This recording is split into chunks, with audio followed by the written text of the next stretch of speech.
Hello guys, welcome to on my YouTube channel. So how are you all future doctors? Hope you all are fine. आज अपन लोग पढ़ेंगे कोशिका चक्र और कोशिका विभाजन, सेल साइकिल और सेल डिवीजन। इस चैप्टर का मैंने शॉर्ट रिवीजन करवाया आपको, जो कि आपके लिए बहुत हेल्पफुल होगा। गाइज, इसके चैप्टर के लास्ट में जो एनसीईआरटी में जो सारांश दे रखा है वो आप एक बार अच्छे से रीड करना है ना, क्योंकि समरी किसी भी चैप्टर की बहुत इंपॉर्टेंट होती है। जैसे कि मैं भी एक तरह का क्या, ये एक समरी ही है ना, चैप्टर को अपन रिवाइज कर रहे हैं ना। और एनसीईआरटी तो आप अगर नीट कॉम्पिटिटर है तो आपके लिए एनसीईआरटी एनसीईआरटी एनसीईआरटी, सिर्फ नीट को पास करने का एक ही मूल मंत्र है, NCERT NCERT NCERT. Okay guys, और वीडियो के लास्ट में इस चैप्टर से रिलेटेड कुछ क्वेश्चंस दिए मैंने उनका आंसर आप मुझे दे देना कमेंट बॉक्स में। अगर किसी को भी प्रॉब्लम होती है, डिस्क्रिप्शन में मैं अपना मोबाइल नंबर दे दूंगा, तो व्हाट्सएप पे मुझे मैसेज कर सकते हैं। ओके, चलो अपन कंटिन्यू करते हैं इस चैप्टर को। सबसे पहले कोशिका चक्र के बारे में पढ़ेंगे। कोशिका चक्र क्या होता है, कोशिका चक्र क्यों होता है, फिर पढ़ेंगे हम इसकी विभाजन के बारे में, सूत्री प्रावस्था, और फिर इसके बाद की अर्धसूत्री प्रावस्था। Let's start. कोशिका चक्र, कोशिका विभाजन सभी जीवों के लिए एक अत्यंत महत्वपूर्ण प्रक्रिया है। एक कोशिका विभाजन के दौरान डीएनए प्रतिकृति व कोशिका वृद्धि करती है। इसको अंडरलाइन कर लेना। एक कोशिका विभाजन के दौरान डीएनए प्रतिकृति व कोशिका वृद्धि करती है। ये सभी प्रक्रिया जैसे कोशिका विभाजन, डीएनए प्रतिकृति और कोशिका वृद्धि एक दूसरे के साथ समायोजित होकर इस प्रकार संपन्न होते हैं कि कोशिका विभाजन सही होता है व संतति कोशिकाओं में इनकी पैतृक कोशिकाओं वाला जीनोम होता है। अन्य घटनाओं का यह अनुक्रम, जिसमें कोशिका अपने जीनोम का द्विगुणन व अन्य संगठनों का संश्लेषण और तत्पश्चात विभाजित होकर दो नई संतति कोशिकाओं का निर्माण करती है, इसे कोशिका चक्र कहते हैं। दो नई संतति कोशिकाओं का निर्माण क्या कहलाता है, कोशिका चक्र कहलाता है। Okay, next. यद्यपि कोशिका वृद्धि एक सतत प्रक्रिया है जिसमें डीएनए का संश्लेषण कोशिका चक्र की एक विशिष्ट अवस्था में होता है। डीएनए का संश्लेषण होता है कोशिका चक्र में। कोशिका वृद्धि में क्या होता है, डीएनए का संश्लेषण होता है। कोशिका विभाजन के दौरान प्रतिकृति गुणसूत्र यानी डीएनए जटिल घटनाक्रम के द्वारा संतति केंद्रकों में विपरीत हो जाते हैं। ये सारी घटनाएं आनुवांशिक नियंत्रण के अंतर्गत होती है। ओके गाइस, अब इसके अंदर अपन पढ़ते हैं कोशिका चक्रीय प्रावस्था है। कोशिका चक्र की कौन सी प्रावस्था है, मुख्यतः दो प्रावस्था होती है। कौन सी प्रावस्था होती है, अंतरावस्था इंटरफेस, जिसको आप इन दोनों नाम को, अंतरावस्था और इंटरफेस, दोनों को हिंदी और इंग्लिश दोनों में याद रखना, क्योंकि कई बार पेपर के अंदर इसको इंटरफेस को हिंदी में लिख दिया जाता है इंटरफेस। और सूत्री प्रावस्था को क्या कहते हैं, एम प्रावस्था, माइटोसिस फेस। ओके, सूत्री प्रावस्था, एम प्रावस्था उस अवस्था को व्यक्त करता है जिसमें वास्तव में कोशिका विभाजन या समसूत्री विभाजन होता है। वास्तविक सूत्री विभाजन की वास्तविक प्रावस्था कौन सी है, तो एम फेस। ओके, और अंतरावस्था दो क्रमिक एम प्रावस्था के बीच की प्रावस्था को व्यक्त करता है। ये अंडरलाइन कर देना, दो क्रमिक प्रावस्था के बीच की प्रावस्था को अंतरावस्था कहते हैं। ओके गाइस, यह ध्यान देने योग्य महत्व की बात है कि मनुष्य की कोशिका में औसतन अवधि 24 घंटे की कोशिका चक्र में कोशिका विभाजन सिर्फ लगभग 1 घंटे में पूर्ण होता है। गाइस, ये बहुत ही इंपॉर्टेंट लाइन है, इसको आप अंडरलाइन कर देना।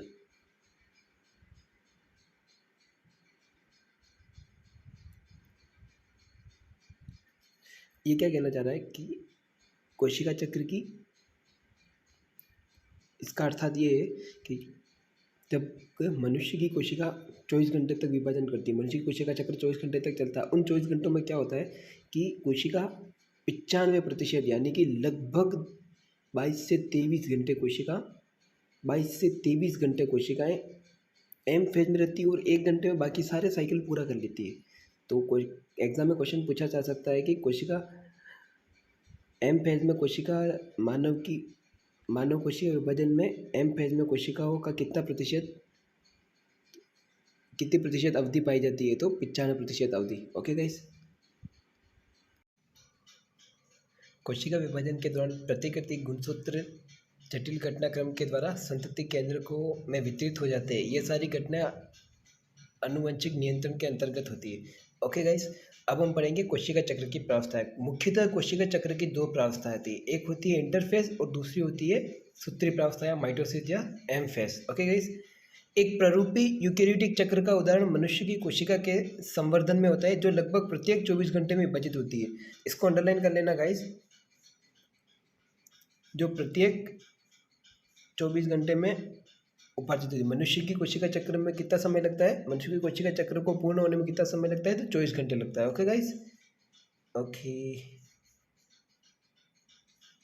अब हम पढ़ेंगे इसके आगे। यद्यपि कोशिका चक्र की यह अवधि एक जीव से दूसरे जीव एवं कोशिका से दूसरी कोशिका प्रारूप के लिए बदल सकती है। उदाहरण, यीस्ट के कोशिका चक्र में पूर्ण होने में लगभग 90 मिनट लगते हैं। यीस्ट की कोशिका चक्र पूर्ण होने में कितना टाइम लगता है? 90 मिनट लगते हैं। इसको अंडरलाइन कर लेना, मोस्ट इंपॉर्टेंट है ये। जैसा कि मैंने बताया, कोशिका चक्र की दो प्रावस्था है, इंटरफेज और माइटोसिस। इन दोनों नाम को हिंदी और इंग्लिश दोनों में याद करना है गाइस आपको। ओके, सूत्री विभाजन एम प्रावस्था उस अवस्था को व्यक्त करता है जिसमें वास्तव में कोशिका विभाजन या समसूत्री विभाजन होता है, और अंतरावस्था दो क्रमिक एम प्रावस्थाओं के बीच की प्रावस्था को व्यक्त करता है। अंतरावस्था क्या है? दो क्रमिक एम प्रावस्थाओं के बीच की प्रावस्था क्या है? अंतरावस्था। दो क्रमिक एम, ये इंटरफेज आ गई, फिर से एम, दो क्रमिक एम के बीच की, एम ऊपर और इनके बीच की प्रावस्था कौन सी होगी? अंतरावस्था होगी। ओके, ठीक है। ओके, यह ध्यान देने योग्य महत्व की बात है कि मनुष्य की कोशिका की औसतन अवधि 24 घंटे की कोशिका चक्र में विभाजन सिर्फ लगभग 1 घंटे में पूर्ण होता है, सिर्फ इस प्रावस्था में। अर्थात यू कहना चाहता है, सॉरी, यह ध्यान देने योग्य महत्व की बात है कि मनुष्य की कोशिका के औसतन अवधि 24 घंटे की कोशिका चक्र में कोशिका विभाजन लगभग 1 घंटे में पूर्ण होता है, जिसमें कोशिका चक्र की कुल अवधि की 95% में से अधिक की अवधि अंतरावस्था में होती है। अर्थात कोशिका का जो विभाजन होता है, कोशिका जो विभाजन होता है वो मात्र 1 घंटे में पूर्ण होता है, और कोशिका का कुल अवधि जैसे कि 24 घंटे, 24 में से 95% से अधिक टाइम, अर्थात 24 में से 22 से 23 घंटे कोशिका किस प्रावस्था में रहती है? एन प्रावस्था में रहती है। ये मोस्ट इंपॉर्टेंट लाइन है, इसको अच्छे से पढ़ के जाना इसको। ओके, एम प्रावस्था का आरंभ केंद्रक के विभाजन से होता है। एम प्रावस्था का आरंभ किससे होता है? केंद्रक कैरियोकाइनेसिस से होता है। एम प्रावस्था किससे होती है? कैरियोकाइनेसिस से होता है, जो कि संगत संतति गुणसूत्र के पृथक्करण के समतुल्य होता है, और इसका अंत कोशिका द्रव्य विभाजन साइटोकाइनेसिस के साथ होता है। और इसका अंत किसके साथ है? एम प्रावस्था स्टार्ट किससे होती है? एम प्रावस्था स्टार्ट किससे होती है? एम प्रावस्था स्टार्ट होती है कैरियोकाइनेसिस। ओके, और एम प्रावस्था का अंत किससे होता है? साइटोकाइनेसिस। गाइस, ये बहुत कंफ्यूजन वाला याद है। एम प्रावस्था की स्टार्टिंग होती है कैरियोकाइनेसिस से, और एम प्रावस्था का अंत होता है साइटोकाइनेसिस के साथ होता है। अंतरावस्था को विश्राम प्रावस्था भी कहते हैं। मोस्ट इंपॉर्टेंट लाइन है, विश्राम। कोशिका चक्र में विश्राम प्रावस्था के नाम से जाने वाली अवस्था है, तो कौन सी? वो अंतरावस्था है। यह वह प्रावस्था है जिसमें कोशिका विभाजन के लिए तैयार होती है। अंतरावस्था में क्या होता है? कोशिका विभाजन के लिए तैयार होती है, तथा इस दौरान क्रमबद्ध तरीके से कोशिका वृद्धि व डीएनए का प्रतिकृतिकरण दोनों होता है। ओके गाइस, ये इंपॉर्टेंट लाइन है। आप इसे किसी को भी अगर मेरे लिखे हुए हैंड रिटन नोट्स चाहिए हो तो मैं डिस्क्रिप्शन में मेरा नंबर दे दूंगा, उसके ऊपर कॉल कर सकते हैं आप लोग, या फिर व्हाट्सएप पर मैसेज कर सकते हैं, मैं आप तक पहुँचा दूंगा। अच्छा, आगे बढ़ते हैं अपन। अंतरावस्था को 3 प्रावस्थाओं में विभाजित किया गया है, G1, S और G2। पश्च सूत्री अंतरकाल प्रावस्था को कहते हैं G1।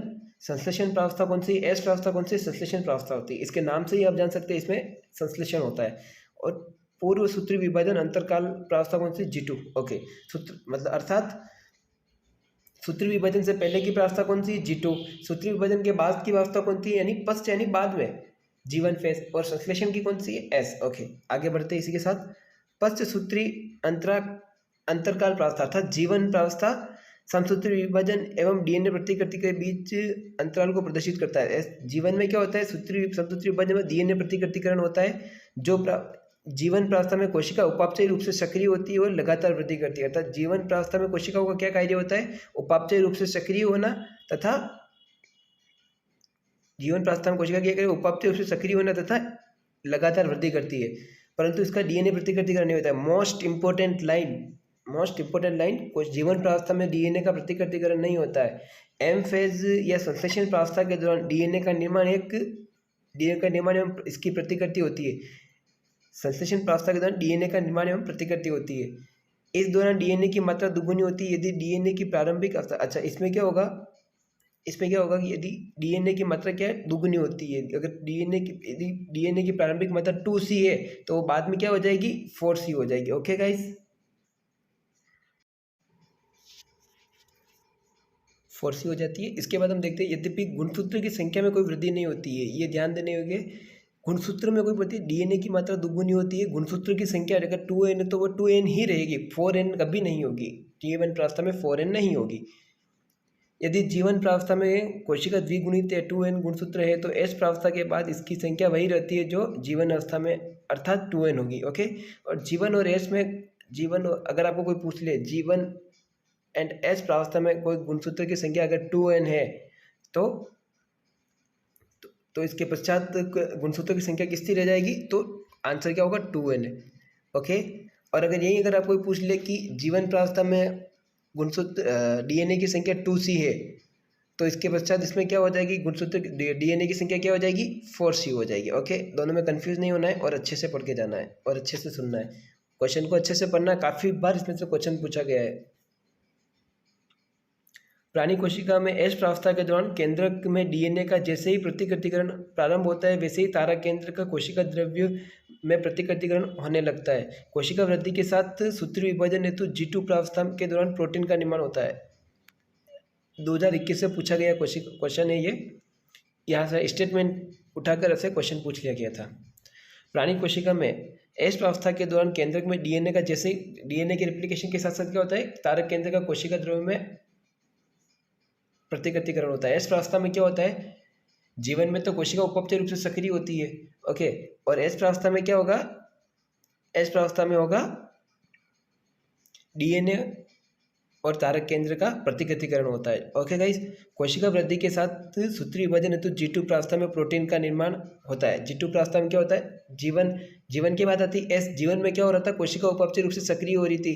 ओके, सेकंड एस में क्या हो रहा था, गुणसूत्र डीएनए और तारक केंद्र का क्या हो रहा था, रेप्लिकेशन हो रहा था। रेप्लिकेशन, प्रतिकृतिकरण का क्या कहते हैं इंग्लिश में, रेप्लिकेशन। और G2 प्रावस्था में क्या होता है, प्रोटीन का निर्माण होता है। ओके, प्रोटीन किसमें काम आती है, सूत्री विभाजन हेतु काम आती है।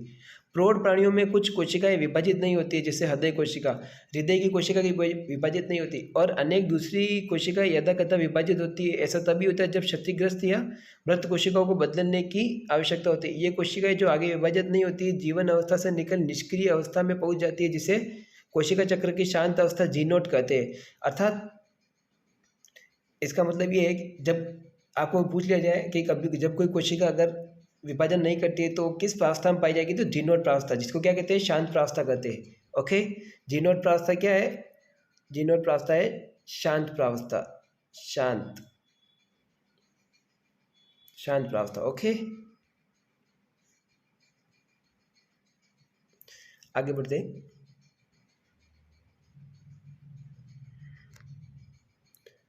प्राणियों में सूत्री विभाजन केवल द्विगुणित कायिक कोशिकाओं में ही दिखाई देता है, द्विगुणित कायिक कोशिकाओं में दिखाई देगा। हालांकि इसमें कुछ अपवाद है, जैसा हैप्लॉइड अगुणित कोशिकाएं समसूत्री विभाजन द्वारा विभाजित होती है। उदाहरण के लिए नर मधुमक्खी, ये एग्जाम्पल याद कर लेना आप। इसके विपरीत पादपों में सूत्री विभाजन अगुणित एवं द्विगुणित दोनों कोशिकाओं में होता है। पादपों में अगुणित और द्विगुणित दोनों में सूत्री विभाजन होता है, जबकि प्राणियों में सूत्री विभाजन केवल द्विगुणित कायिक कोशिकाओं में होता है। अर्थात एक अपवाद है जो आप याद कर लेना। पादपों में पीढ़ी एकांतरण के उदाहरणों को याद करते हुए पादप जातियों और अवस्थाओं की पहचान करें जिनमें अगुणित कोशिकाओं में सूत्री विभाजन दिखाई पड़ता है। ओके, ये आप पीछे वाले चैप्टर 3 में पढ़ चुके होंगे। सूत्री विभाजन अवस्था एम फेज, अब आती है एम फेज।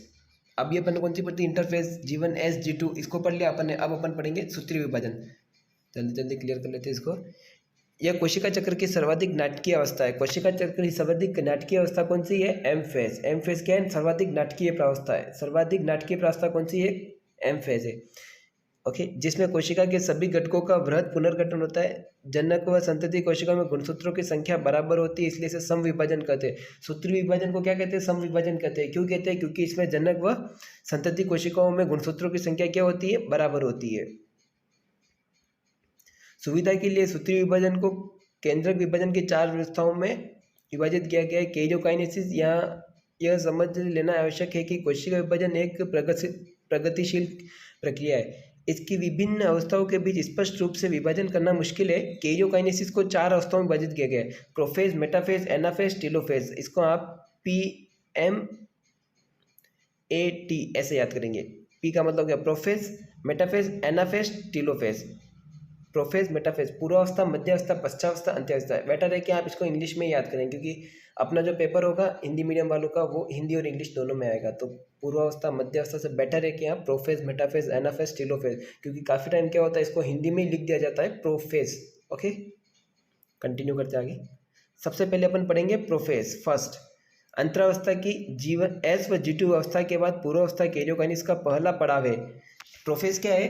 प्रोफेज क्या है? एस व G2 अवस्था के बाद पूर्वावस्था केरियोकाइनेसिस यानी केंद्रक विभाजन का पहला पड़ाव है।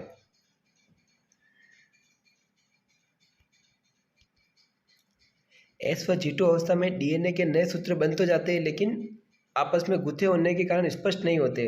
गुणसूत्रीय पदार्थ के संघनन का प्रारंभ ही पूर्वावस्था की पहचान है। गाइस, इस चैप्टर को बहुत अच्छे से अपन को रिवाइज करना है, क्योंकि ये चैप्टर नीट के अकॉर्डिंग ये चैप्टर बहुत इंपॉर्टेंट है। इससे लगभग हर साल मिनिमम 3 क्वेश्चन तो पूछे ही पूछे, अर्थात 12 नंबर तो आपके इस चैप्टर से कहीं नहीं गए। और एकदम बहुत सिंपल चैप्टर है, कंसेप्ट बेस्ड है। 2 बार इसको रिवाइज कर लिया अगर आपने, मेरे इस लेक्चर को भी अगर आपने 2 बार सुन लिया, तो ये चैप्टर आपको 12 में से आपके अगर 4 क्वेश्चन पूछे जाते 3 तो आपके 100% सही होंगे ही होंगे, ये मेरी गारंटी है गाइस। चलो आगे बढ़ते हैं, इसलिए अच्छे से पढ़ना इसको। गुणसूत्रीय संघनन की प्रक्रिया के दौरान ही गुणसूत्रीय द्रव्य स्पष्ट होने लगते हैं। तारक काय व तारक केंद्र, जिसका अंतरावस्था की एस प्रावस्था के दौरान ही द्विगुणन होता, अब कोशिका के विपरीत ध्रुवों की ओर चलना प्रारंभ कर देते हैं। पूर्वावस्था के दौरान होने वाले जो महत्वपूर्ण घटनाएं, उनकी निम्न विशेषता है। अच्छा, पूर्वावस्था प्रोफेज में जो भी पूर्वावस्था को क्या कहते हैं? प्रोफेज में क्या इंपॉर्टेंट क्या प्रक्रिया होती है, उसको अपन इसमें नीचे दिया गया, उसको पढ़ते अपन। गुणसूत्रीय द्रव्य संघनित होकर ठोस गुणसूत्र बन जाते हैं। गुणसूत्र एक संघनित होकर एक ठोस द्रव के रूप में बन जाते हैं। गुणसूत्र 2 अर्धगुणसूत्रों से बना होता है जो आपस में सेंट्रोमियर से जुड़े होते हैं। गुणसूत्र आपस में किससे जुड़ते हैं? सेंट्रोमियर से जुड़े होते हैं। गुणसूत्र 2 अर्धगुणसूत्रों से बना होता है जो आपस में सेंट्रोमियर से जुड़े होते हैं। अंतरावस्था के समय जिस तारक काय का द्विगुण होता है वह कोशिका के विपरीत ध्रुवों की ओर जाने लगते हैं। प्रोफेज में क्या होता है? तारक केंद्र जिसका द्विगुणन होता है वो अब विपरीत ध्रुवों की ओर धीरे धीरे जाना प्रारंभ करते हैं। प्रत्येक तारक काय सूक्ष्म नलिकाओं को विकृत करता है, जिसके तारक कहते हैं एस्टर, तारक को एस्टर कहते हैं। ये तंतु व तारक मिलकर समसूत्री विभाजन यंत्र बनाते हैं। पूर्वावस्था के अंत में यदि कोशिका को सूक्ष्मदर्शी से देखा जाए तो इसमें गोल्जिकाएं, अंतर्द्रव्य जालिका, केंद्रक व आवरण दिखाई नहीं देता है। प्रोफेज फर्स्ट में क्या होता है? प्रोफेज फर्स्ट में गोल्जिकाएं, अंतर्द्रव्य जालिका, केंद्रिका व केंद्रक आवरण, ये कुछ भी दिखाई नहीं देता है प्रोफेज फर्स्ट में। ओके गाइज, इसको अंडरलाइन कर लेना, इंपॉर्टेंट है, क्वेश्चन पूछ सकते हैं कि पूर्वावस्था प्रारंभ में कोशिका में दिखाई देता है। अब आती है सेकंड अवस्था, मेटाफेज। केंद्रक आवरण के पूर्ण रूप से विघटित होने के साथ समसूत्री विभाजन की द्वितीय अवस्था आरंभ होती है। इस पर गुणसूत्र कोशिका द्रव्य में फैल जाते हैं। इस अवस्था तक गुणसूत्रों का संघनन पूर्ण हो जाता है और सूक्ष्मदर्शी से देखने पर ये स्पष्ट रूप से दिखाई देने लगते हैं। यही वह अवस्था है जब गुणसूत्रों की आकृति का अध्ययन बहुत ही सरल तरीके से किया जाता है। गुणसूत्रों की आकृति का अध्ययन किस अवस्था में किया जाता है? तो मेटाफेज में किया जाता है। एमफेज नहीं, मेटाफेज। एमफेज अपनी सूत्र विभाजन हो जाती है। ओके, मेटाफेज में किया जाता है। गुणसूत्रों की आकृति का अध्ययन किस अवस्था में किया जाता है? मेटाफेज में किया जाता है। मध्यावस्था गुणसूत्र 2 संतति अर्धगुणसूत्रों से बना होता है जो आपस में गुणसूत्र बिंदु से जुड़े होते हैं। गुणसूत्र बिंदु के सतह पर एक छोटा बिंब आकार की संरचना फैलती है जिसे काइनेटोकोर कहते हैं। गुणसूत्र बिंदु के सतह पर एक छोटा बिंब आकार संरचना फैलती है जिसे काइनेटोकोर कहते हैं। ये काइनेटोकोर एक दूसरे से जुड़े होते हैं। सूक्ष्म नलिका से बनने हुए तर्कुतंतु से जुड़ने का स्थान यह संरचना है। तर्कुतंतु से काइनेटोकोर से जुड़ते हैं। सूक्ष्म नलिका हो जो तर्कुतंतु होते हैं वो किससे जुड़ते हैं? काइनेटोकोर से जुड़ते हैं। काइनेटोकोर ये याद रखने वाली बात है। काइनेटोकोर से जुड़ते हैं जो दूसरी ओर कोशिका के केंद्र में स्थित गुणसूत्र से जुड़े होते हैं। ओके, मध्यावस्था में मेटाफेज में सभी गुणसूत्र मध्य रेखा पर आकर स्थित रहते हैं। मेटाफेज में गुणसूत्र, अच्छा, गुणसूत्र मध्य रेखा पर कब व्यवस्थित, कौन सी फेज में व्यवस्थित होते हैं? तो मध्य अवस्था में। प्रत्येक गुणसूत्र का एक अर्ध गुणसूत्र एक ध्रुव से तर्कतंतु द्वारा अपने काइनेटोकोर से जुड़ा होता है। ये लाइन यहाँ से इंपॉर्टेंट है, ये स्टेटमेंट बेस पूछा जा सकता है आपको। स्टेटमेंट बनाकर कि निम्नलिखित में से कौन सा कथन सत्य है या फिर मध्य अवस्था के बारे में सत्य कथन है। ओके, इसको अंडरलाइन कर लेना और अच्छे से पढ़ना इसको। वहाँ इसका संतति अर्धगुणसूत्र तर्कतंतु द्वारा अपने काइनेटोकोर से विपरीत ध्रुव से जुड़ा होता है। मध्यावस्था में जिस तल पर गुणसूत्र पंक्तिबद्ध हो जाते हैं उसे मध्यावस्था कहते हैं, मध्यावस्था पट्टिका कहते हैं। ये बहुत ही कन्फ्यूजन वाला क्वेश्चन है, और क्योंकि इसको आंसर भी मध्यावस्था होता है तो मध्यावस्था पट्टिका होता है, तो काफ़ी लोग इसमें कन्फ्यूज हो जाते हैं और उसका आंसर कुछ और लगा देते हैं। इसीलिए जब गुणसूत्र मध्य में एक एक पंक्ति में एक सर में एक सर हो जाते हैं, मध्य में एक सर हो जाते हैं, तब क्या कहते हैं इसको? मध्यस्थ पट्टिका पर होंगे। अब जब गुणसूत्र बीच में जा रहे हैं तो मध्यस्थ का पट्टिका पर होंगे, है ना, तो उसको क्या कहेंगे? मध्यस्थ पट्टिका। इस अवस्था में निम्नलिखित विशेषताएं होती हैं। तर्कुतंतु गुणसूत्र से काइनेटोकोर से होते हैं। अच्छा, यहाँ से इसको भी आप छोटा सा पॉइंट बना के याद कर लेना। तर्कुतंतु गुणसूत्र के काइनेटोकोर से जुड़े होते हैं। तर्कुतंतु किससे जुड़े होते हैं? गुणसूत्र के काइनेटोकोर से जुड़े होते हैं। गुणसूत्र मध्य रेखा की ओर जाकर मध्यावस्था पट्टिका पर प्रतिबद्ध होकर ध्रुवों से तर्कुतंतु से जुड़ जाते हैं। गुणसूत्र मध्य रेखा में चले जाते हैं और पट्टिका पर एक पंक्तिबद्ध में हो जाते हैं और ध्रुवों के तर्कुतंतु से जुड़ जाते हैं। ओके, अब आगे कंटिन्यू करते हैं। अपन गाइस, जो भी डायग्राम वगैरह देखे दे रखे हैं, जो ये सब आप अपने हिसाब से क्लियर कर लेना। एक बार एक नजर डाल देना, वैसे कुछ खास नहीं है। डायग्राम पूछ लेते हैं कभी कभी, तो डायग्राम देख लेना किसका कौन सा डायग्राम है। ओके, पहले हो गए प्रोफेज, फिर मेटाफेज, पीएम हो गया, प्राइम मिनिस्टर हो गए। अब आता है अपनी प्रोफेज, मेटाफेज, एनाफेज। ओके,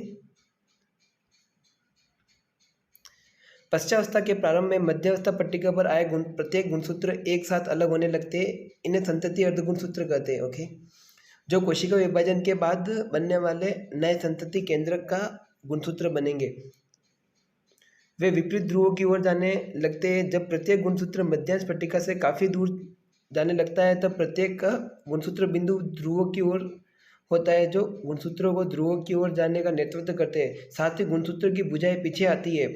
पश्चावस्था की निम्नलिखित विशेषताएं, पश्चावस्था में निम्नलिखित घटनाएं होती है। इन दोनों को आप स्टार पॉइंट कर लेना, इसको याद करना आपको। ओके, ये दोनों आपके लिए बहुत इंपॉर्टेंट है।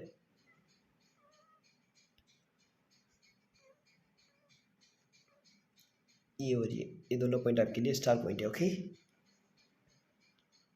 नाउ गुणसूत्र बिंदु विखंडित होने लगते हैं और अर्धस्थ गुणसूत्र अलग होने लगते हैं।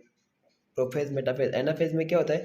गुणसूत्र बिंदु विखंडित हो जाता है और अलग होने लगते हैं, और अर्ध गुणसूत्र विपरीत ध्रुवों की ओर जाने लगता है। ओके, प्रोफेज में क्या होता है? गुणसूत्र संघनित हो जाता है और उसमें गोलजिकाएं वगैरह जो भी अंतर प्रदवी जालिका वगैरह जो भी होती है उसमें वो कुछ भी नजर नहीं आता है और गुणसूत्र संघनित होता है। ठीक है, और फिर आता है प्रोफेज, मेटाफेज। मेटाफेज में क्या होता है? गुणसूत्र मध्यावस्था पट्टिका पर एकत्रित हो जाता है और बीच में तर्कुतंतु के काइनेटोकोर से आपस में जुड़ा होता है। और एनाफेज में क्या होता है? अर्ध गुणसूत्र विपरीत ध्रुवों की ओर जाने लगते हैं, गुणसूत्र बिंदु विखंडित होते हैं और अर्ध गुणसूत्र अलग होने लगते हैं। ओके, अब आती है लास्ट फेज आती है, उसको क्या कहते हैं अपन? Telophase. Prophase, metaphase, anaphase, telophase. ATM का एटी। ओके, सूत्री विभाजन की अंतिम अवस्था के प्रारंभ में अंत्यावस्था गुणसूत्र जो क्रमानुसार अपने ध्रुवों पर चले गए हैं असंगठित होकर अपनी संपूर्णता को खो देते हैं। एकल गुणसूत्र दिखाई नहीं देता, वह गुणसूत्र द्रव्य दोनों ध्रुवों की तरफ एक समूह के रूप में एकत्रित हो जाते हैं। इस अवस्था की मुख्य घटनाएं निम्नलिखित है। गुणसूत्र विपरीत ध्रुवों की ओर एकत्रित हो जाते हैं और इनकी पृथक पहचान समाप्त हो जाती है। ओके, गुणसूत्र समूह के चारों तरफ केंद्रक झिल्ली का निर्माण हो जाता है। केंद्रिका, गोलजिका, अंतर्द्रव्य जालिका का पुनर्निर्माण हो जाता है। टीलोफेज में क्या होता है? टीलोफेज जस्ट अपोजिट है प्रोफेज की। प्रोफेज में सब कुछ खत्म होता है, तो इसमें क्या होता है? सब कुछ वापस बन जाता है, ऐसे सब बन जाएगा। तो और गुणसूत्र क्या होते हैं? विपरीत ध्रुवों की ओर एकत्रित हो जाते हैं और अपनी जो पृथक पहचान होती है वो अपनी खो देते हैं। गाइस, इस वीडियो के अंत में मैं कुछ क्वेश्चन दूंगा जिनके आंसर आप मुझे दोगे, कमेंट में मुझे दोगे। ओके, आपके लिए बहुत इंपॉर्टेंट क्वेश्चन नीट 2023 के लिए वो बहुत इंपॉर्टेंट होंगे। ओके गाइस, साइटोकाइनेसिस, कैरियोकाइनेसिस हो गया, अब आएगा साइटोकाइनेसिस। ओके, कैरियोकाइनेसिस अच्छे से हो गया। PMAT, ये 4 फेज है, आपको अच्छे से याद रखना। उधर इंटरफेज में क्या होता है, G1S G2। G1 में क्या होता है, कोशिका उपापचय रूप से सक्रिय होती है। S में क्या होता है, गुणसूत्र और तर्कतंतु का प्रतिगतीकरण होता है। और G2 में क्या होता है, ये आपको बता दिया गया है। ओके गाइस, एस प्रावस्था में क्या होता है, फिर से याद दिला रहा हूँ मैं। एस प्रावस्था में क्या होता है, तर्कतंतु और गुणसूत्रों का रेप्लिकेशन होता है, प्रतिगतीकरण होता है। जीवन में क्या होता है, कोशिका उपापचय रूप से सक्रिय होती है। और G2 में क्या होता है, प्रोटीन का निर्माण होता है। सूत्रीय विभाजन के लिए क्या होता है, प्रोटीन का निर्माण होता है। अब अपन जाते हैं और फिर आते हैं अपने prophase, metaphase, anaphase, telophase. Prophase में आपको बता दिया है मैंने अभी, आपको थोड़ा सा वीडियो को पीछे करके देख लेना, एक बार रिवाइज करना बहुत मस्ट है। ओके गाइस, अब अपन पढ़ते हैं साइटोकाइनेसिस। सूत्रीय विभाजन के दौरान द्विगुणित गुणसूत्रों का संतति केंद्र को में संपृथकन होता है, जिससे केंद्रक विभाजन। कैरियोकाइनेसिस को क्या कहते हैं, केंद्रक विभाजन कहते हैं। और साइटोकाइनेसिस में क्या होता है, कोशिका द्रव्य विभाजन। कोशिका विभाजन संपन्न होने के अंत में कोशिका स्वयं एक अलग प्रक्रिया द्वारा दो संतति कोशिकाओं में विभाजित हो जाती है। इस प्रक्रिया को कोशिका द्रव्य विभाजन कहते हैं। प्राणी कोशिकाओं का विभाजन जीव द्रव्य कला के एक खाच बनने में संपन्न होता है। प्राणी कोशिकाओं में कोशिका द्रव्य विभाजन कैसे होता है, खांच विधि द्वारा होता है। खांच विधि द्वारा होता है। प्राणी कोशिकाओं में कोशिका द्रव्य विभाजन किससे होता है, खांच विधि द्वारा होता है। खांचों में लगातार गहरा होने एवं अंत में केंद्र में आपस में मिलने से कोशिका द्रव्य में 2 भागों में बढ़ जाता है। यद्यपि पादप कोशिकाएं जो अपेक्षाकृत अप्रसारणीय कोशिका भित्ति से घिरी होती है, अतः इनमें कोशिका द्रव्य अपेक्षाकृत अप्रसारणीय कोशिका भित्ति से घिरी होती है। अतः इनमें 2 बार पढ़ लिया। कोशिका द्रव्य विभाजन दूसरी भिन्न प्रक्रियाओं द्वारा संपन्न होता है। पादप कोशिकाओं में नई कोशिका भित्ति निर्माण कोशिका के केंद्र से शुरू होकर बाहर की ओर पूर्व स्थित पार्श्व कोशिका भित्ति में होता है। इसे क्या कहते हैं, कोशिका पट्टिका विधि होती है। पादप कोशिकाओं में कोशिका विभाजन किससे होता है, पट्टिका विधि, कोशिका पट्टिका विधि द्वारा होता है। और जंतु कोशिकाओं में खाच विधि द्वारा होता है। इंपॉर्टेंट क्वेश्चन है, जंतु कोशिकाओं में कोशिका विभाजन खाच विधि द्वारा होता है, जबकि पादप कोशिकाओं में कोशिका पट्टिका विधि द्वारा। ओके,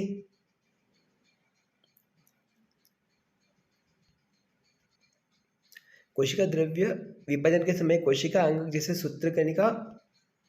सूत्रकणिका, माइटोकॉन्ड्रिया या प्लवक, जिनका 2 विपरीत कोशिकाओं में विभाजन हो जाता है, अलग अलग हो जाती है, विपरीत अलग अलग डिफरेंट हो जाती है ना,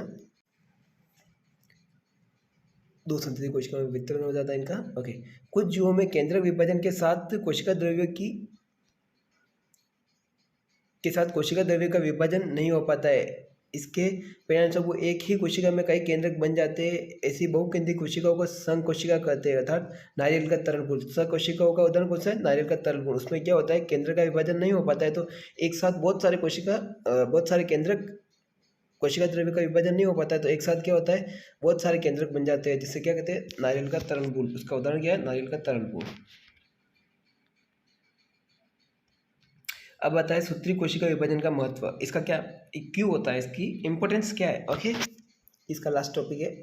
ओके, सूत्री विभाजन या मध्यवर्ती विभाजन केवल द्विगुणित कोशिकाओं में होता है, यद्यपि कुछ निम्न श्रेणी के पादपों एवं सामाजिक कीटों में अगुणित कोशिकाओं भी सूत्री विभाजन द्वारा विभाजित होता है। ओके गाइस, ये आप पढ़ लेना। ओके, एक बार जरूर पढ़ लेना आप, क्योंकि एनसीईआरटी का रिवाइज आपके द्वारा जब तक आप ये तो एक शॉर्ट निवेदन है, क्योंकि सुनने से ज़्यादा चीज़ें याद होती है। एक बार सुन लेना, फिर इसको आप खुद से रिवाइज करना। एक बार सुनना, 2 बार सुनना। एक बार सुनना तब वीडियो को पूरा कंटिन्यू देखना, दूसरी बार सुनो तो वीडियो की स्पीड को थोड़ा बढ़ा देना। ओके गाइस, वीडियो की स्पीड को थोड़ा बढ़ा देना, ताकि उससे क्या होगा कि आपको जल्दी जल्दी चीज़ें या तो लिखने से या सुनने से चीज़ें ज़्यादा याद होती है। अब अपन पढ़ते हैं समसूत्री विभाजन पूरा हुआ। ये अपना समसूत्री विभाजन में क्या होती है, 2 फेज होती है। एक तो होती है इंटरफेज और होती है एम फेज। एम फेज यानी सूत्री विभाजन, इंटरफेज यानी अंतरावस्था। इंटरफेज में क्या होते हैं, कौन सी प्रावस्था होती है, 3 प्रावस्था होती है, G1S G2। ओके, G1 में वगैरह मैं सब बता चुका हूँ, मैं बार बार बताऊंगा तो वीडियो का टाइम लंबा खिंचाएगा, तो बड़ी हो जाएगी, तो आपको लगेगा कि नहीं इसमें वो का वही टाइम खींच रहा वगैरह, ठीक है। और अपने इसमें एम फेज में क्या होता है, प्रोफेज, मेटाफेज, एनाफेज, टेलोफेज। ये आपको बहुत एक शॉर्ट समरी बना के आपको इसका क्या करोगे आप, मैंने एक हैंड रिटन नोट्स लिखे हुए, आप अगर चाहो तो मेरे डिस्क्रिप्शन में नंबर दिए होंगे, तो उस पर आप मेरे को व्हाट्सएप पर मैसेज करना, मैं आपको सेंड कर दूंगा। वो आपको एक जस्ट 1 शॉट लाइक 10 मिनट में इस चैप्टर का आपको पूरा समरी कह सकते हो उसको, है ना। 10 मिनट में आपका चैप्टर कंप्लीट हो जाएगा, हैंड रिटन नोट्स है मेरे खुद के। अब अपन पढ़ते हैं अर्धसूत्री विभाजन। ओके, लैंगिक प्रजनन द्वारा संतति के निर्माण में दो युग्मकों का संयोजन होता है, जिनमें अगुणित गुणसूत्रों का एक समूह होता है। युग्मक का निर्माण विशिष्ट द्विगुणित कोशिकाओं से होता है। यह विशेष प्रकार का कोशिका विभाजन है जिसके द्वारा बनने वाली अगुणित संतति कोशिकाओं में गुणसूत्रों की संख्या आधी हो जाती है। इस प्रकार के विभाजन को अर्धसूत्री विभाजन कहते हैं। ओके, लैंगिक जनन करने वाले जीवधारियों के जीवन चक्र में अर्धसूत्री विभाजन द्वारा अगुणित अवस्था उत्पन्न होती है एवं निषेचन द्वारा द्विगुणित अवस्था उत्पन्न। अगुणित अवस्था किसके कारण उत्पन्न होती है? अर्धसूत्री विभाजन द्वारा। और निषेचन द्वारा क्या होती है? द्विगुणित अवस्था। पादपों एवं प्राणियों में युग्मक जनन के दौरान अर्धसूत्री विभाजन होता है, जिसके परिणाम स्वरूप अगुणित युग्मक उत्पन्न होते हैं। अर्धसूत्री विभाजन की मुख्य व्यवस्था निम्नलिखित है। ओके, अर्धसूत्री विभाजन के दौरान केंद्रक व कोशिका विभाजन के दो अनुक्रमिक चक्र संपन्न होते हैं, जिसे अर्धसूत्री फर्स्ट और अर्धसूत्री सेकेंड, मियोसिस फर्स्ट और meiosis second, meiosis first and meiosis second, ये दो प्रावस्था होती है। इसके अंतर्गत दो प्रावस्था पाई जाती है। इसमें अर्धसूत्री विभाजन दो फेज में पूरा होता है। जैसे समसूत्री विभाजन हो रहा था जैसे इंटरफेज और एम फेज में, ये वैसे ही अर्धसूत्री फर्स्ट और अर्धसूत्री सेकेंड। इस प्रावस्था में पैतृक गुणसूत्रों के प्रतिगति के साथ समान संतति अर्धगुणसूत्र बनने के साथ अर्धसूत्री प्रारंभ फर्स्ट होता है। अर्धसूत्री फर्स्ट प्रारंभ होता है इस प्रावस्था के साथ। ओके, अर्धसूत्री सेकंड विभाजन में समजात गुणसूत्रों का युगलन व पुनर्योजन होता है। अर्धसूत्री सेकंड विभाजन के में क्या होता है? समजात गुणसूत्रों का युगलन और रिकॉम्बिनेशन, पुनर्योगज होता है, पुनर्योगन होता है ना। अर्धसूत्री सेकंड के अंत में 4 अगुणित कोशिकाएं बनती है। अर्धसूत्री विभाजन को निम्नलिखित अवस्था में वही होता है: प्रोफेज, मेटाफेज, एनाफेज, टीलोफेज। और इनको क्या दिया है? Prophase first, metaphase first, anaphase first और टीलोफेज फर्स्ट। वैसे ही prophase second, metaphase second, prophase, metaphase, anaphase, telophase second. Okay, अर्धसूत्री विभाजन फर्स्ट। अब अपन क्या बने? Meiosis first, sorry meiosis, mitosis, whatever, पूर्वावस्था फर्स्ट, प्रोफेज फर्स्ट। अर्धसूत्री विभाजन फर्स्ट की पूर्वावस्था की तुलना समसूत्री विभाजन की पूर्वावस्था से की जाए तो यह अत्यधिक लंबी व जटिल है। अर्धसूत्री फर्स्ट की जो प्रोफेज फर्स्ट प्रावस्था है वह समसूत्री की प्रोफेज के कंपेयर में क्या है? बहुत ही जटिल और लंबी प्रावस्था है। गुणसूत्रों के व्यवहार के आधार पर इसे 5 प्रावस्थाओं में विभाजित किया गया है: लेप्टोटीन, जाइगोटीन, पेकाइटिन, डिप्लोटीन और डाइकाइनेसिस। तनुपट, युग्मकपट, स्थूलपट, द्विपट और पारगतिक्रम। गाइस, इसकी सबसे इम्पोर्टेंट, इन पांचों में से सबसे इम्पोर्टेंट 3 कौन सी है? जाइगोटीन, पेकाइटिन और डिप्लोटीन। डाइकाइनेसिस भी इम्पोर्टेंट है बट एज कंपेयर इन तीनों के थोड़ा कम है। ओके, आगे कंटिन्यू करते हैं। इन पांचों नाम को याद करने की एक छोटी ट्रिक देता हूँ मैं आपको। लेप्टोटीन, जाइगोटीन, पेकाइटिन, डिप्लोटीन और डायाकाइनेसिस। यहाँ पे 2 डी है तो कंफ्यूज नहीं होना है।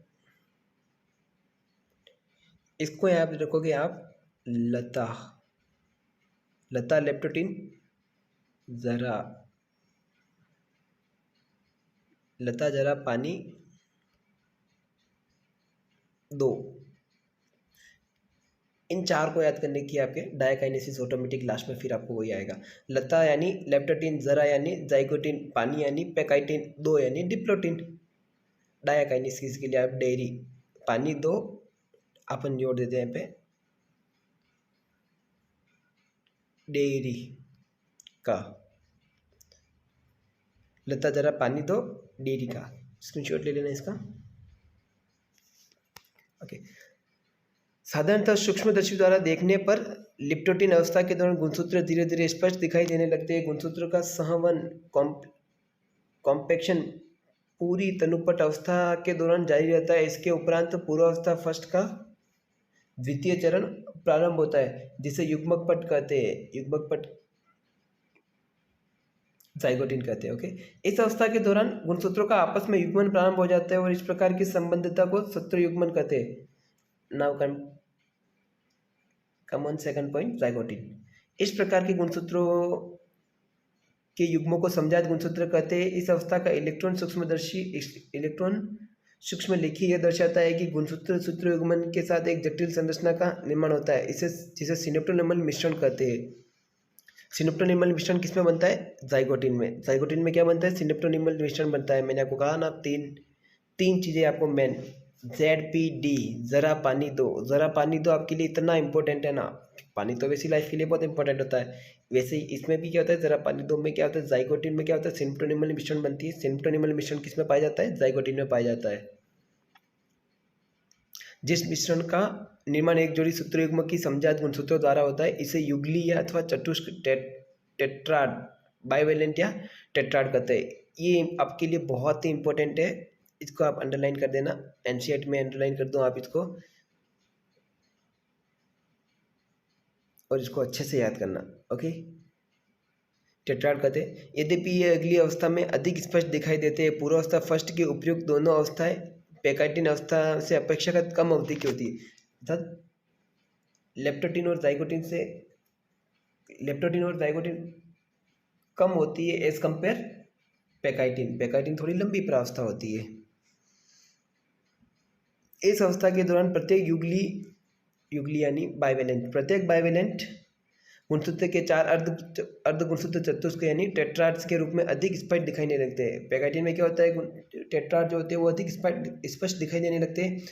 इस अवस्था में पुनर्योजन ग्रंथिकाएं दिखाई देने लगती है, जहाँ पर समजात गुणसूत्रों के असंतति गुणसूत्रों के बीच विनिमय, क्रॉसिंग ओवर होता है। क्रॉसिंग ओवर, अच्छा, पैकाइटिन में क्या होता है? क्रॉसिंग ओवर यानी क्रॉसिंग ओवर। क्रॉसिंग ओवर किस में होता है? पैकाइटिन में। पैकाइटिन में क्या होता है? Crossing over. ठीक है, सेकंड इंपॉर्टेंट बात क्या है, पैकाइटिन में क्या होता है? क्रॉसिंग ओवर, अर्थात विनिमय दो समजात गुणसूत्रों के बीच आनुवंशिक पदार्थों के आदान प्रदान के कारण होता है। विनिमय एंजाइम द्वारा नियंत्रित प्रक्रिया है, वह जो एंजाइम इस प्रक्रिया में भाग लेता है उसे रिकॉम्बिनेज कहते हैं। रिकॉम्बिनेज एंजाइम क्या होता है? जो विनिमय, जो इसमें क्रॉसिंग ओवर में हेल्प करता है। ओके, दो गुणसूत्रों में आनुवंशिक पदार्थ का पुनर्योजन जीन विनिमय द्वारा अग्रसर होता है। समजात गुणसूत्रों के बीच पुनर्योजन स्थूलपट अवस्था के अंत तक पूर्ण हो जाता है, जिसके परिणाम स्वरूप विनिमय स्थल पर गुणसूत्र जुड़े हुए दिखाई देते हैं। डिप्लोटिन, अब आती है डिप्लोटिन में सिनेप्टोनिमल। ओके, डिप्लोटिन में क्या होता है, जो सिनेप्टोनिमल बनी होती है उसका विघटन होता है, अर्थात वो टूटने लगती है। जो सिनेप्टोनिमल किस में बनी थी? जाइगोटिन में। और पैकाइटिन में क्या होता है? प्रोकाइटिन में क्या होता है? रिकॉम्बिनेज होता है, या फिर क्रॉसिंग ओवर होता है। डिप्लोटिन के प्रारंभ में सिनेप्टोनिमल मिश्रण का विघटन होता है और युगली के समजात गुणसूत्र विनिमय बिंदु के अतिरिक्त एक दूसरे से अलग होने लगते हैं। ओके, विनिमय बिंदु पर एक साकार की संरचना को काइजमेटा कहते हैं। काइजमेटा किस में पाए जाते हैं?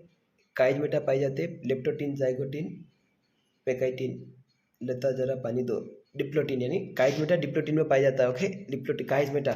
इसमें आपको इंपॉर्टेंट याद क्या रखनी है कि वो जो सिनेप्टोनिमल मिश्रण होती है जो डिप्लोटिन में क्या होती है? खत्म हो जाती है। कुछ कशेरुकी प्राणियों में अंडकों में द्विपट महीनों या वर्षों बाद समाप्त होता है। ओके, ये इंपॉर्टेंट है, देख लेना।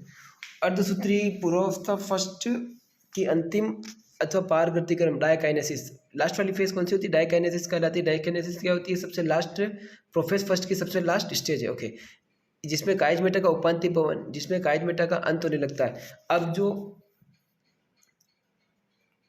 डिप्लोटिन में जो काइजमेटा का निर्माण होता था, काइजमेटा का निर्माण जो होता है उसका भी अंत होता है। पहले तो सिनेप्टोनिमल मिश्रण का किसमें होता है? डिप्लोटिन में होता है। और डायकाइनेसिस में क्या होता है? जो काइजमेटा बनते हैं उनका भी उपांत्य भवन यानी उपांत्य भवन होता है। इस लाइन को याद रखना आप, उपांत्य भवन होता है। ये स्टेटमेंट बेस्ट पूछ लिया जाए।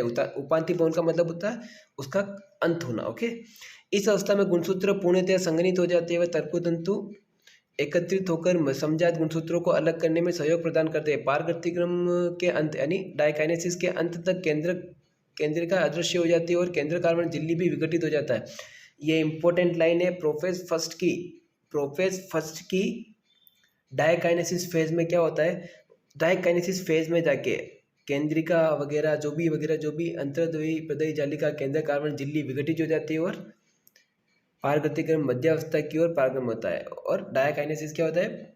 मेटाफेज फर्स्ट की ओर अग्रसर होता है। ओके, मेटाफेज फर्स्ट युगली गुणसूत्र मध्यरेखा पट्टिका पर व्यवस्थित हो जाते हैं, वही मेटाफेज में मध्यावस्था पट्टिका पर आ जाते हैं। विपरीत ध्रुवों के तर्कतंतु सूक्ष्म ने लिखा है समझात गुणसूत्रों के जोड़ों के काइनेटोकोर से चिपक जाते हैं। काइनेटोकोर वाला ये बहुत ही इंपॉर्टेंट वर्ड है ना, काइनेटोकोर, इसको आप अच्छे से माइंड में दिमाग में बिठा लेना।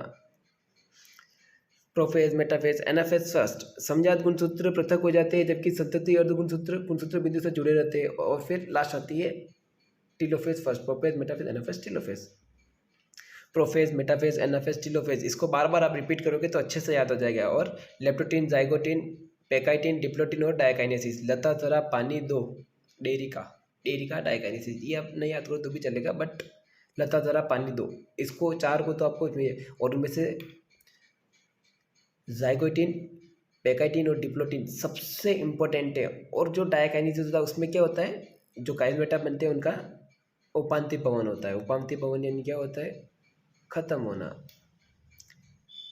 ओके, इसको फर्स्ट लास्ट वाले को बोल लेते हैं। इस अवस्था में केंद्र का आवरण व केंद्र का पुनः स्पष्ट होने लगते हैं, कोशिका द्रव्य विभाजन शुरू हो जाते हैं और कोशिका की इस अवस्था को कोशिका द्विक कहते हैं। यद्यपि बहुत से मामलों में गुणसूत्र का कुछ छितराव हो जाता है, जबकि अंतरावस्था केंद्रक में पूर्णतः फैली अवस्था में नहीं मिलते। दो अर्धसूत्री विभाजन के बीच की अवस्था को अंतरावस्था इंटरकाइनेसिस कहते हैं। इंटरकाइनेसिस वो दो अर्धसूत्री यानी एम फेज, दो एम फेज के बीच की। ओके, और ये सामान्यतः कम समय के लिए होती है और इनमें डीएनए का द्विगुणन नहीं होता है।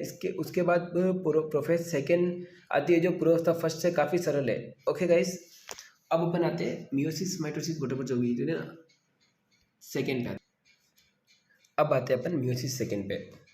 पूर्वावस्था सेकेंड, जैसे सेकेंड है तो प्रोफेज सेकेंड। अर्धसूत्री विभाजन सेकेंड गुणसूत्र के पूर्ण लंबा होने के पहले और कोशिका द्रव्य विभाजन के तत्काल बाद प्रारंभ होता है। अर्धसूत्री विभाजन फर्स्ट के विपरीत अर्धसूत्री सेकेंड विभाजन सामान्य सूत्री विभाजन के समान होता है। अर्थात जो आपने जनरल पहले समसूत्री विभाजन पढ़ा वो सेम डिट्टो इधर क्या होता है, अर्धसूत्री सेकेंड विभाजन।